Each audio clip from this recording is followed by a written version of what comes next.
شیخ عبدالرزاق البدر حافظہ اللہ فرماتے ہیں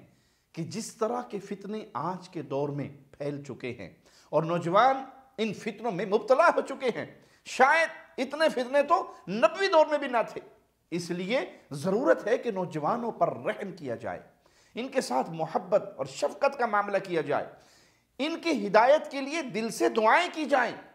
یہ نوجوان والد کی شفقت کے محتاج ہیں، رشتہ داروں کی شفقت کے محتاج ہیں، دوست و احباب کی شفقت کے محتاج ہیں، اور اپنی اولاد سے، نوجوانوں سے، رشتہ دار نوجوان، گلی محلے کے، معاشرے کے، آپ کے شہر کے نوجوان، ہر طرح کے نوجوان وہ آپ کی شفقت کے محتاج ہیں۔ سب سے بڑھ کر ان کے ساتھ شفقت کیجئے کہ انہیں محبت سے دین کی طرف بلائیے، پیار سے دین کی طرف بلائیے، ان کی غلطیوں پر ان پر فتوے بازی کر کے اور ان کو سخت رویوں سے دھتکار نہ دیجئے، بلکہ نرم رویے اختیار کیجئے، کیونکہ فتنے بہت زیادہ اپنے منہ کھول چکے ہیں جو ان نوجوانوں کو شکار کر رہے ہیں۔ آپ ان فتنوں سے بچانے کے لیے محبت کا راستہ اپنائیے۔